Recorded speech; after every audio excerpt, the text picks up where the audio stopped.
نحمده ونستعينه ونستغفره ونؤمن به ونتوكل عليه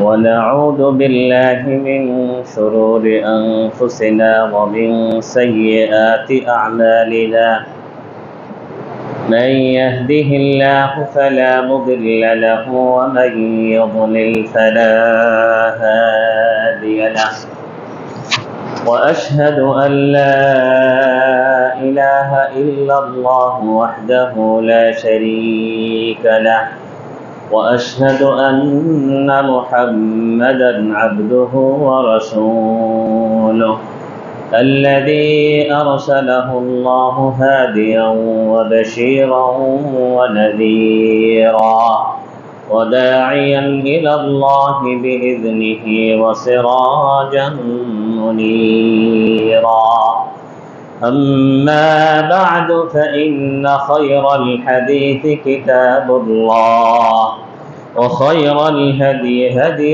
محمد صلى الله عليه وسلم وشر الأمور محدثاتها وكل محدثة بدعة وكل بدعة ضلالة وكل ضلالة في النار فقد قال الله تعالى في كلامه المجيد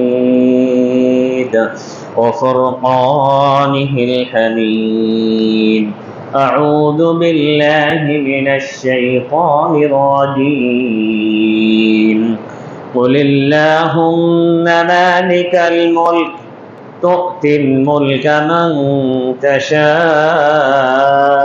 وتنزع الملك ممن تشاء وتعز من تشاء وتذل من تشاء بيدك الخير إنك على كل شيء قدير وقال تعالى في موضع آخر بسم الله الرحمن الرحيم قال موسى لقومه استعينوا بالله واصبروا إن الأرض لله يورثها من يشاء من عباده والعاقبة للمتقين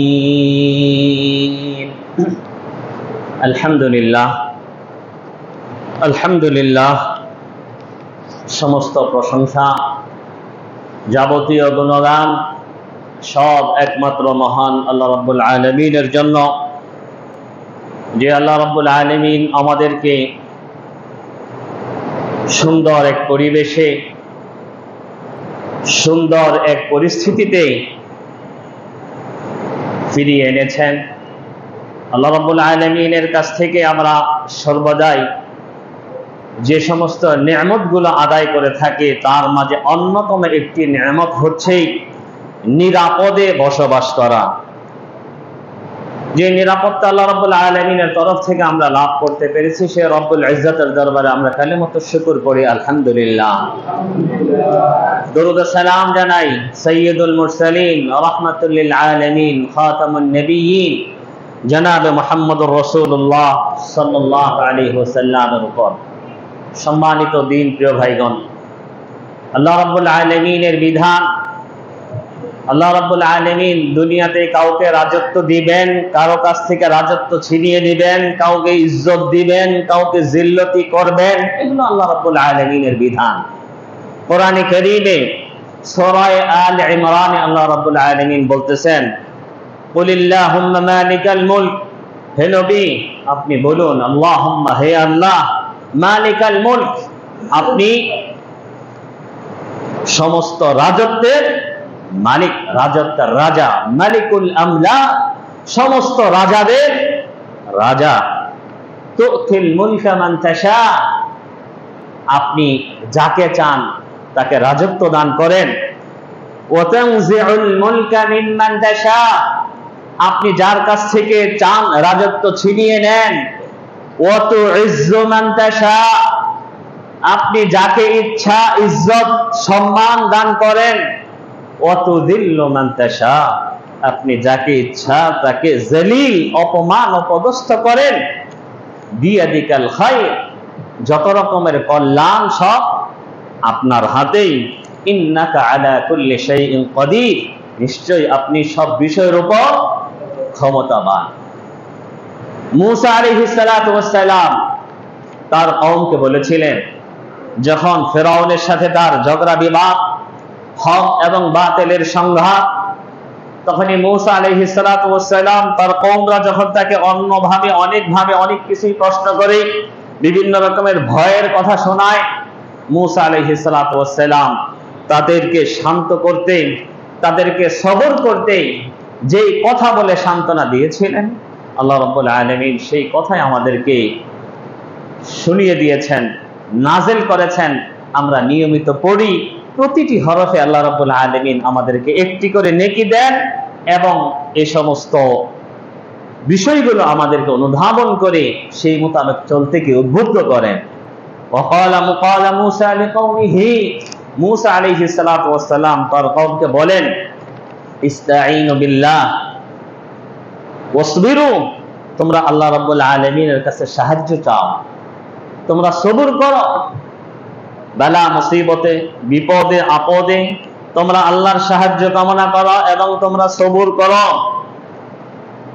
ইন্নাল আরদা লিল্লাহ, এই জমিন আল্লাহ, জমিন আল্লাহ, ইউরিসুহা মান ইয়াশাউ মিন ইবাদিহি, আল্লাহ রাব্বুল আলামিন তার বান্দাদের মাঝে যাকে ইচ্ছা চান তাকে এর ওয়ারিশ বানাবেন। জমিন যেহেতু আল্লাহ, আল্লাহ যাকে ইচ্ছা করবেন এর স্থলাভিষিক্ত বানাবেন। ওয়াল আকিবাতু লিল মুত্তাকিন, এবং শেষ পরিণাম হচ্ছে মুত্তাকিনদের জন্য।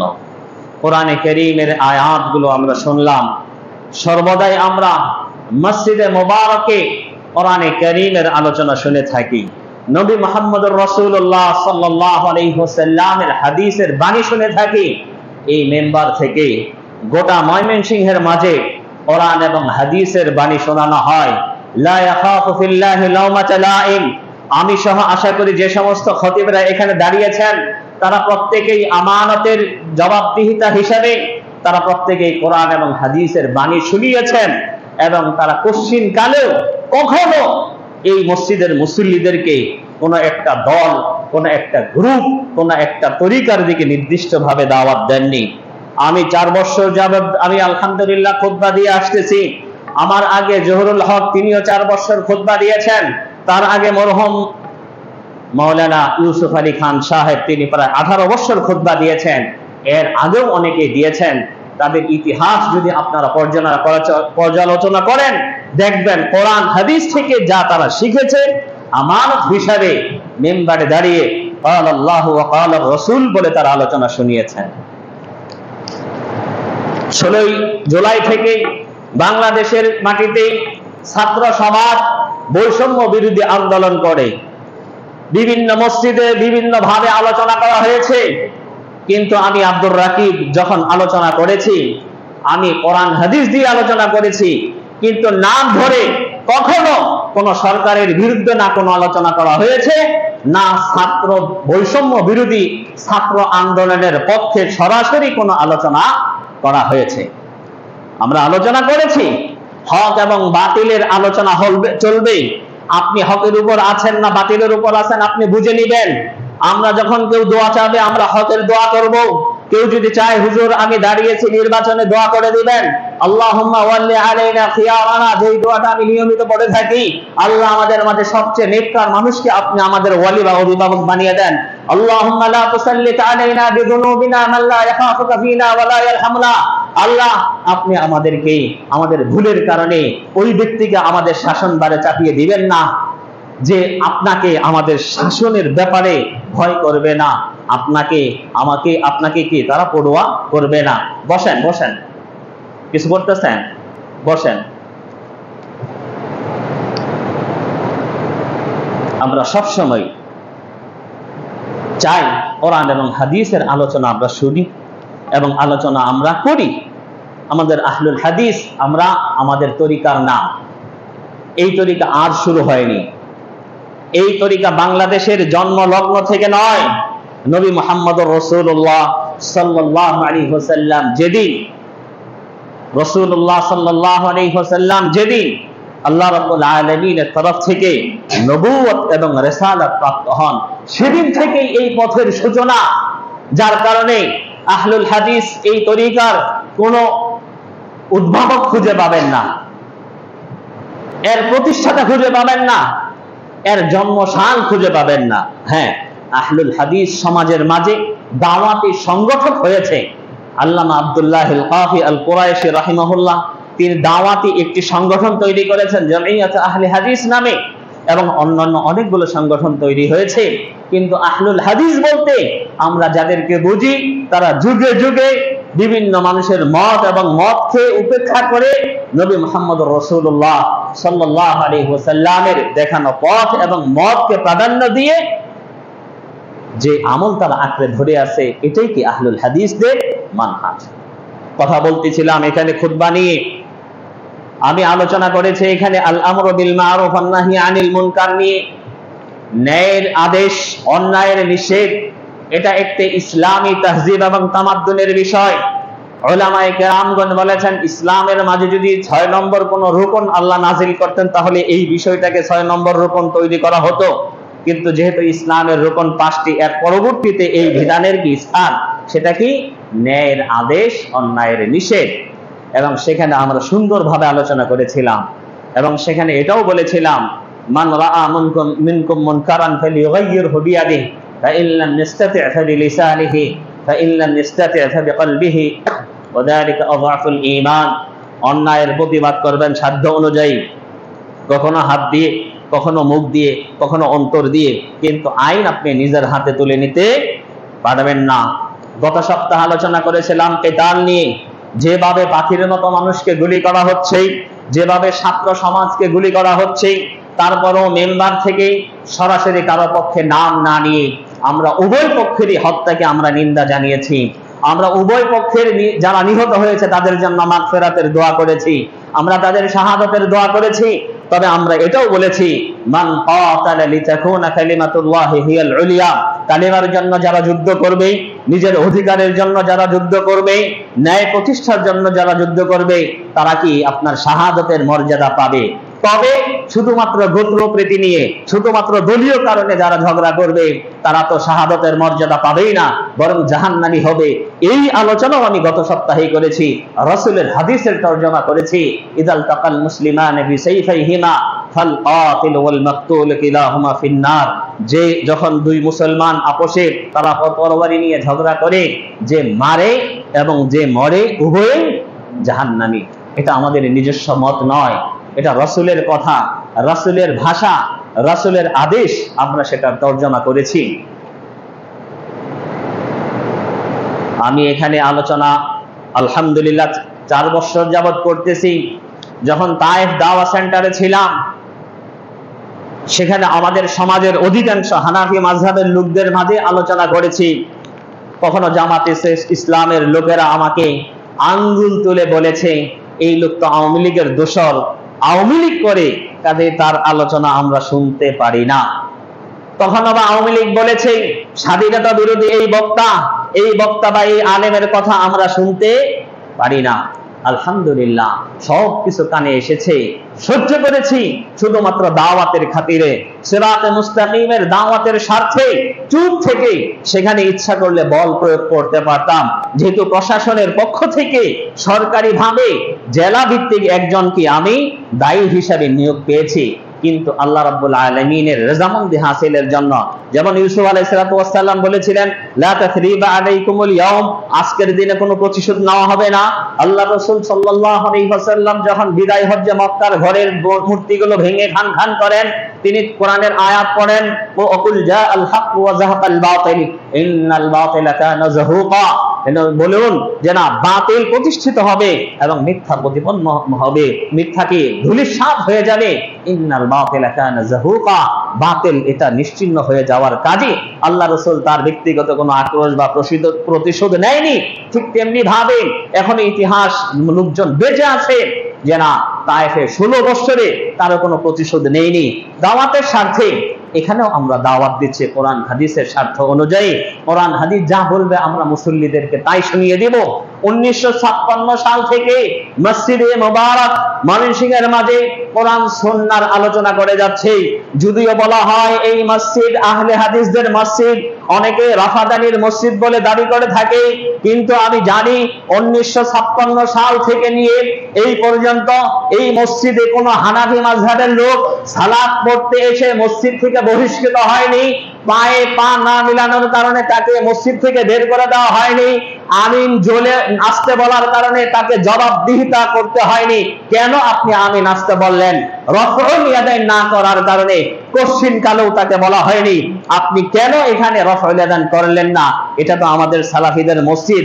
কোশ্চিন কালেও কাউকে বলা হয়নি যে আমরা 4টায় জামাত পড়েছি আসরের, আপনি কেন 5টায় এসে এখানে আসরের জামাত পড়লেন। অন্যান্য মসজিদে গিয়ে দেখবেন ভুরি ভুরি প্রমাণ আছে, হয়তো রফউল ইয়াদাইন করার কারণে, জোরে আমিন বলার কারণে, পায়ের সাথে পা মেলানোর কারণে বিভিন্ন মসজিদ থেকে বের করে দেওয়া হচ্ছে, নিন্দা করা হচ্ছে, উপহাস করা হচ্ছে, তুচ্ছ তাচ্ছিল্য করা হচ্ছে। একমাত্র মসজিদে মুবারক পাবেন এই মসজিদে, আলহামদুলিল্লাহ এটা জনগণের সবার মসজিদ। এখানে যেরকম একজন হানাফি মাযহাবের লোক নিরাপদে সালাত আদায় করতে পারবে, একজন আহলে হাদিসের লোকও এখানে নিরাপদে সালাত আদায় করতে পারবে, হাম্বলি শাফি মাযহাবের লোকেরাও নিরাপদে সালাত আদায় করতে পারবে। সবার জন্য এখানে সালাত আদায়ের ব্যবস্থা রয়েছে। তবে এখানে জামাতটা কায়েম হয় রাসূলুল্লাহ সাল্লাল্লাহু আলাইহি ওয়াসাল্লামের দিক নির্দেশনা অনুযায়ী আউয়াল ওয়াক্তে। কিন্তু আফসোসের বিষয় 1956 সাল পরে আজকে বাংলাদেশের এক পার্লামেন্ট সদস্য, আপনাদের সকলের পরিচিত মহিতুর রহমান শান্ত, তিনি মসজিদে মোবারক নিয়ে যে সমস্ত বিশ্রী কথাগুলো লিখেছেন, এটা কোশ্চিন কালেও কোনো বিবেকবান মানুষের পক্ষে ঠিক নয়। জানি না আল্লাহ রাব্বুল আলামিন তার কোরআনে কারীমে যেটা বলেছেন, ওয়াতুইজ্জু মান তাশা ওয়াতুযিল্লু মান তাশা, আল্লাহ যাকে ইচ্ছা অপমান করেন, যাকে ইচ্ছা তিনি কি আপনার ইজ্জত দান করেন। হয়তো তারা গদি হারিয়ে অপমানিত হয়ে আর কোন কুল কিনারা না পেয়ে শেষমেশ আমাদের বাংলাদেশের মাঝে সংখ্যা গরিষ্ঠ কয়েকটি মসজিদ, তার মাঝে মসজিদে মোবারক একটি, এই মসজিদে মোবারকের ঘাড়ে সব ভাইবার চাপানোর জন্য এখানে তকমা লাগানো হচ্ছে যে এখানে জঙ্গি প্রশিক্ষণ দেওয়া হয়, এখানে জঙ্গিদেরকে ধরে নেওয়া হয়েছে, এখান থেকে জঙ্গিদেরকে তালিম দেওয়া হয়। আপনারা ইতিহাস ঘাটুন। আমার আগে জহুরুল হক জায়েদ সাহেব ছিলেন, বংশাল এলাকায় বসবাস করেন, যে এলাকায় বঙ্গবন্ধু শেখ মুজিবুর রহমান বড় হয়েছে, এবং সে ঋণী ছিল আহলে হাদিসদের কাছে, যার কারণে সে আহলে হাদিসদেরকে ভালো মনে করত এবং তার মেয়ে হাসিনাকেও ওয়াজেদ চৌধুরীর কাছে বিয়ে দিয়েছিল, যে একজন জন্মগত আহলে হাদিস। মেয়র হানিফের দিকে উল্লেখ ব্যাখ্যা করেন, সে আহলে হাদিস জন্মের লোক। আমাদের সেই মাদানি রয়েছে, রুহুল আমিন মাদানি, সে আওয়ামী লীগ করতো। ওদিকের বেলাদের এমপি রহমতুল্লাহ বলেন সে আওয়ামী লীগ করতো। তার মানে এটা নয়, আমি বুঝাতে চাচ্ছি না যে না আহলে হাদিসরা সব আওয়ামী লীগ করে না।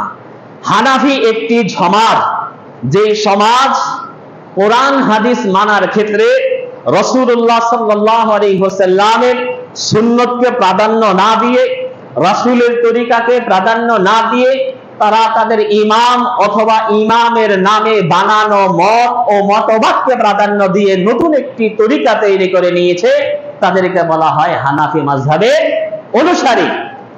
আর আহলে হাদিস ইসলামের মাঝে একটি ফিরকা, যারা সমস্ত ইমামদেরকে সম্মান করে, কিন্তু কোন ইমামের অন্ধ অনুসরণ না করে, কোন ইমামের অন্ধ অনুকরণ না করে, আল্লাহ এবং তার রাসূল সাল্লাল্লাহু আলাইহি ওয়াসাল্লামের ফয়সালা যেদিকে যাবে, গোটা জাতির গোটা দেশবাসীর বিরুদ্ধে গেলেও তারা সেই রাসূলের মতকে, সহিহ হাদিসকে প্রাধান্য দিয়ে যে আমল করে, তাদেরকে বলা হয় আহলুল হাদিস। এদের অনেকগুলো নাম রয়েছে, কোথাও মুহাম্মদি নামে ডাকে, কোথাও সালাফি নামে ডাকে, কোথাও রফাদানি নামে ডাকে, কোথাও আনসারুস সুন্নাহ নামে ডাকে। হানাফি মাযহাবের মাঝে যেরকম এটা একটা দ্বীনি তরিকা, এর মাঝে অনেকগুলো দুনিয়াবি তরিকা তৈরি হয়েছে, আহলে হাদিস এটাও একটি দ্বীনি তরিকা। এর মাঝে অনেক লোক অনেকগুলো মতবাদে ঢুকে গিয়েছে। আহলুল হাদিসদের মাঝে যেরকম আওয়ামী লীগ অনেক রয়েছে, আহলে হাদিসদের মাঝে বিএনপির অনেক লোক রয়েছে। শেখ শহীদ জিয়াউর রহমান উনি তো আহলে হাদিস ঘরের সন্তান, জন্মগত আহলে হাদিস ছিলেন উনি। এবং জিয়াউর রহমানের সাথে আরো অনেক আহলে হাদিসের, সেই রুকনউদ্দিন মোল্লা যদি বলেন আপনার নারায়ণগঞ্জের, সেও তো আহলে হাদিস ঘরের সন্তান। আপনি যদি জামাতে ইসলাম ধরেন, জামাতে ইসলামের মাঝে তো আহলে হাদিসের অনেকেই কি দল করতেছে। ফুলবাড়িয়ার অধ্যাপক জসিমউদ্দিন সাহেব বলেন, অথবা আবুল আসাদ সাহেব বলেন, অথবা ডক্টর মুজিবুর রহমান বলেন, অথবা গোলাম আজম সাহেব বলেন, এরাও তো সেই আহলে হাদিস রক্তেরই সন্তান।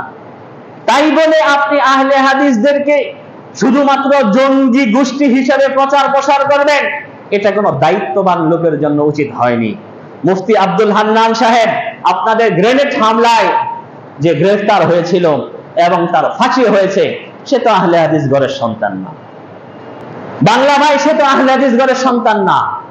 মুফতি শেখ আব্দুর রহমান আহলে হাদিস ঘরের সন্তান হওয়ার কারণে সব আহলে হাদিসরা এখন জঙ্গি, সব আহলে হাদিসদেরকে আপনি জঙ্গি প্রমাণিত করে ছাড়বেন, মসজিদে মুবারকরে আপনি জঙ্গি প্রমাণিত করবেন, এটা কোনো দায়িত্ববান লোকের কাজ হয় না।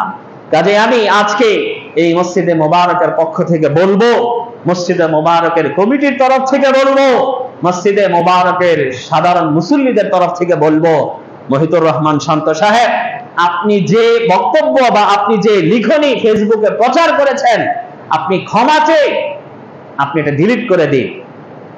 আপনি ক্ষমা চান যে আমার বুঝার ভুল হয়েছে, যার কারণে আমি আহলে হাদিসদের নামে মিথ্যা অপবাদ নামক আমি একটি পোস্ট করেছিলাম।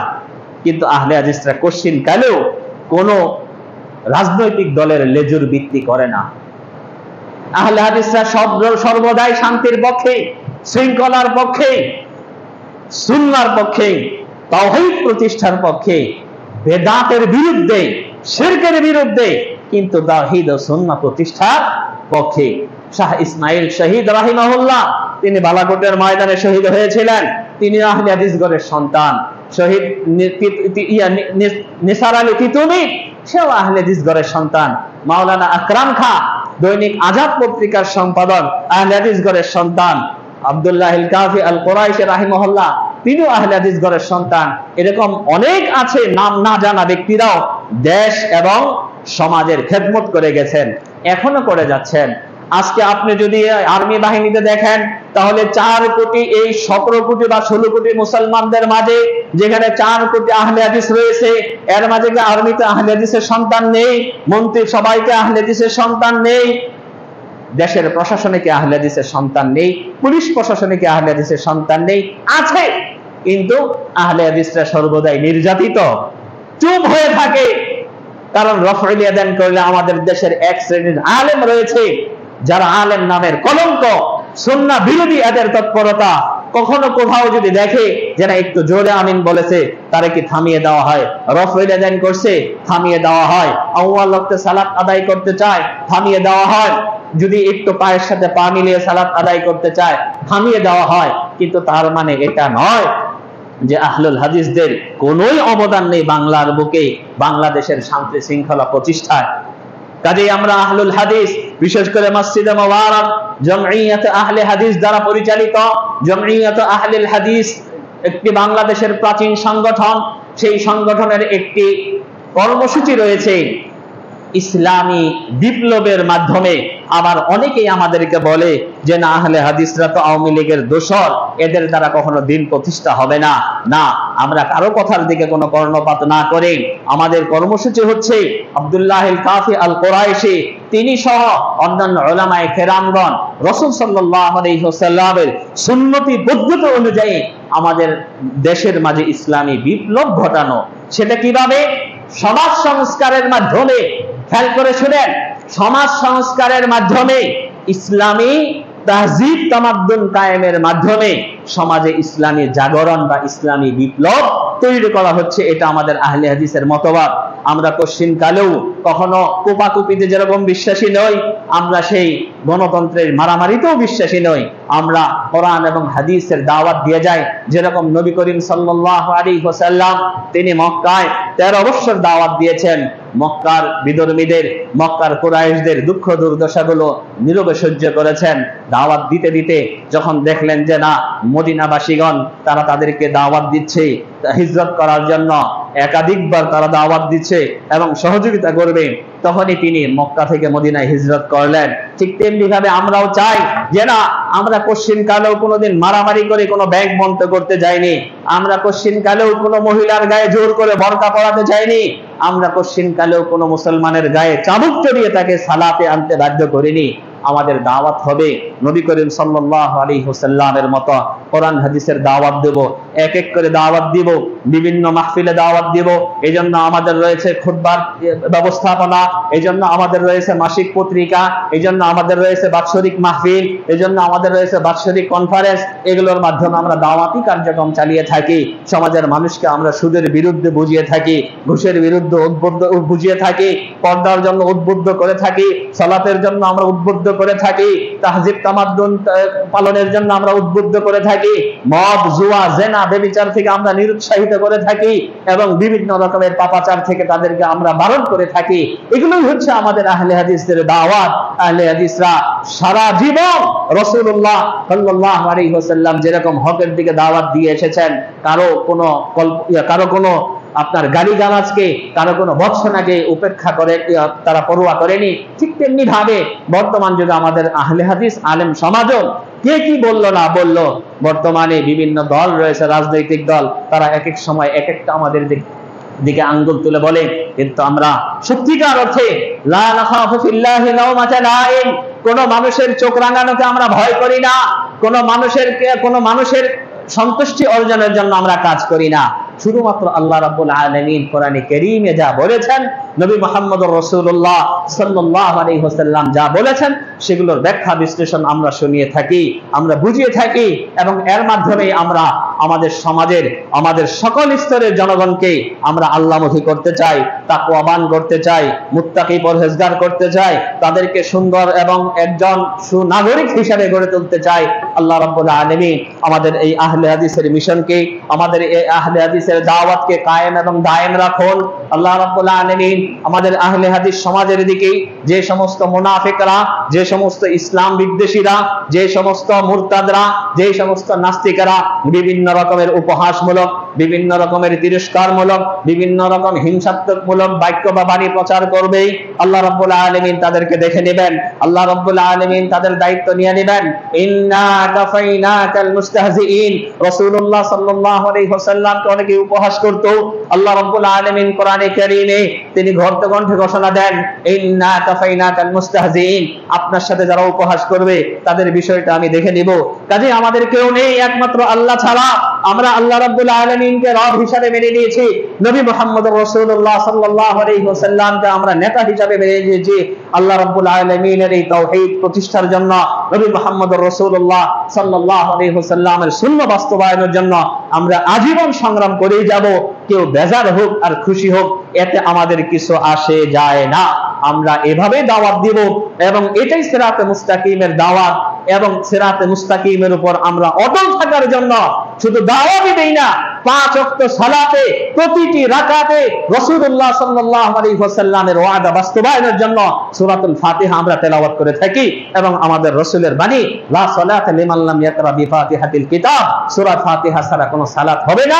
এই সূরাতুল ফাতিহাতে আমরা একটাই দাবি করে থাকি আল্লাহ রাব্বুল আলামিনের কাছে, ইহদিনাস সিরাতাল মুস্তাকিম, হে আল্লাহ আপনি আমাদেরকে সরল সঠিক পথ দেখান। আশা করি ইনশাআল্লাহ আমরা কোশ্চিনকালে কখনো সিরাতে মুস্তাকিম থেকে বিচ্যুত হব না। আমাদেরকে কারো কোনো কষ্ট, কারো পক্ষ থেকে কোনো তিরস্কার, কোনো মালামত, কোনো অভিযোগ সিরাতে মুস্তাকিম থেকে আমাদেরকে হটাতে পারবে না। আল্লাহ আপনি আমাদেরকে সাহায্য করুন, আপনি সিরাতে মুস্তাকিমের উপর অটল থাকার তৌফিক দান করুন। যারা সিরাতে মুস্তাকিমের উপর শত্রুতা পোষণ করে, যারা সিরাতে মুস্তাকিমকে ধ্বংস করে দিতে যায়, যারা সিরাতে মুস্তাকিমের উপর মিথ্যা অপবাদ দেয়, আল্লাহ রাব্বুল আলামিন আপনি তাদের বিচার আপনার নিজ দায়িত্বে করে নেবেন, নিজ দায়িত্বে করে নেবেন। هذا وصلى الله على نبينا محمد وعلى آله وصحبه أجمعين.